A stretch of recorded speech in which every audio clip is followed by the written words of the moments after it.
Hi friends, இன்றைக்கி கதம்ப சாம்பார் எப்படி செய்கிறதுன்னு பார்க்கலாம். ஒரு குக்கரில் ஒரு டம்ளர் பருப்பு எடுத்து கழுவி வச்சுருக்கேன். அதில் ஒரு 5 பல்லு பூண்டு, கட் பண்ண 2 பெரிய வெங்காயம், கட் பண்ண 5 தக்காளி போட்டுக்கோங்க. மஞ்சள் தூள் ஒரு 1/4 ஸ்பூன் போட்டு தேவையான அளவுக்கு தண்ணி ஊற்றி குக்கரை மூடி ஸ்டவ் ஆன் பண்ணி 3 விசில் விட்டு எடுத்துக்கோங்க. ஒரு நெல்லிக்காய் அளவு புளி எடுத்து நல்லா அலசிட்டு தண்ணி ஊற்றி ஊற வச்சுக்கோங்க. ப்ரெஷர் போனதும் ஓப்பன் பண்ணி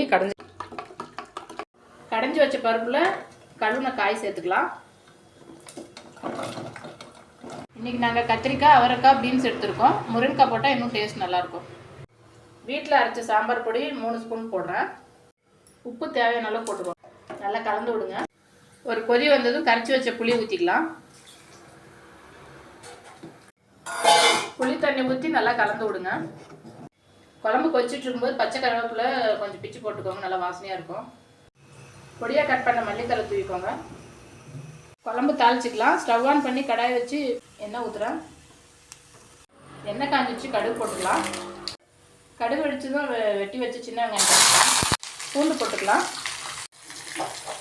கருவேப்பிலை போட்டு வதக்கிக்கலாம். தாளிக்கிறதுக்கு சின்ன வெங்காயம் யூஸ் பண்ணால் நல்லா டேஸ்ட்டாக இருக்கும். தாளிச்சதை குழம்புல கொட்டி கலந்து விடுங்க. நல்லா கொதிச்சிடுச்சு, காயும் வெந்துடுச்சு. கதம்ப சாம்பார் ரெடி. எப்படி இருந்ததுன்னு செஞ்சு பார்த்து கமெண்ட்டில் சொல்லுங்கள். இந்த வீடியோ பிடிச்சிருந்தா சப்ஸ்கிரைப் பண்ணி சப்போர்ட் பண்ணுங்கள். தேங்க்ஸ் ஃபார் வாட்சிங்.